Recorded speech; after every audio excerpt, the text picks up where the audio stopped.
তিনি একদিন চিন্তা করলেন, আমার তো অনেক কিছু আছে, আমার তো যা মন চায় তাই করতে পারি, কিন্তু এই দেশে পৃথিবীটা টিকায় রাখতে গেলে, কারণ তিনি একটা দেশের বাদশা না, গোটা সৃষ্টির গোটা দুনিয়ার বাদশাহ সুলাইমান, বিশাল বাদশাহী।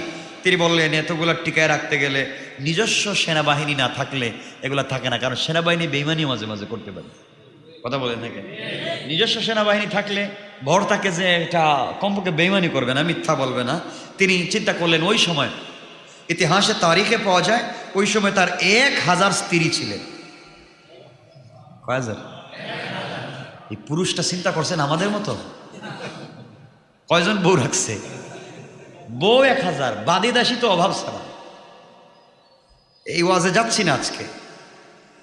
1000 স্ত্রী। চিন্তা করেন, আমি আজকের রাত্রে 1000 স্ত্রীর সাথে মেলামেশা করব, আমার বিশ্বাস 1000 ছেলে সন্তান হবে, এবং 1000 ছেলেকে আমি সেনাপতি বানাবো, এবং 1000 ছেলের মাধ্যমে আমি এই পৃথিবীতে দিন জিন্দা রাখবো। তার চিন্তাটা খারাপ?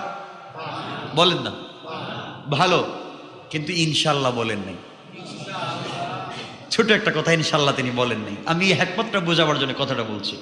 সব ঠিক, আপনি ভালো কাজ করছেন, কিন্তু আল্লাহর উপরে ভরসা রাখবেন, নাহলে কাজ হবে না। তিনি ইনশাল্লাহ বললেন না। তিনি 1000 স্ত্রীর সাথে মেলামেশা করলেন। 1000 স্ত্রীর কেউই প্রেগনেন্ট হলেন না, গর্ভবতী হলেন না, হয়েছেন মাত্র একজন। কয়জন? তিনি আফসোস করলেন, কি ভুল করলাম, কি কথা বলছি, কোনটা কোনটা ভুল হয়ে গেছে, নাহলে এমন তো হওয়ার কথা না। তাও কি হয়েছে, যিনি প্রেগনেন্ট হয়েছেন, ডেলিভারি কি দিয়েছেন, আল্লাহ কোরআনে কারীমের 38 নম্বর সূরা সাদের 34 নম্বর আয়াতে আল্লাহ বলেন, আল্লাহ রাব্বুল ইজ্জত ওয়াল জালাল বলেন, ওয়ালাকাদ ফাতান্না সুলাইমান ওয়া আলকাইনা আলা কুরসিহি জাসাদা সুম্মা আনাব। আল্লাহ বলেন, আমি তো সুলাইমানকে পরীক্ষা করলাম, তার আসনের উপরে রাখলাম একটা ধড়।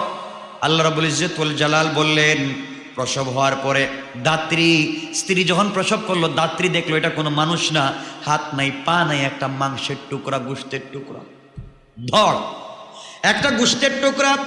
এই মাংসপিণ্ড বা গোশতের টুকরাটাকে দরবারে নিয়ে এসে সুলাইমান আলাইহিস সালামের সিংহাসনের উপরে রেখে দিলেন। সুলাইমান নিজের ভুল বুঝতে পারলেন, আল্লাহর কাছে ক্ষমা প্রার্থনা করলেন, আর বলেন, আল্লাহ তাআলা, আমি মনে করেছিলাম স্ত্রী আমার, আমি মেলামেশা করলে সন্তান হবে আমার, ইনশাল্লাহ বলি নাই, বুঝতে পেরেছি, ভুল হয়ে গিয়েছে, জীবনে এই কাজ আর করবো না। কিন্তু আল্লাহ বললেন, না, তোমার একটা শিক্ষা দেওয়া দরকার, জীবনে যেন এই কাজ আর কেউ না করে।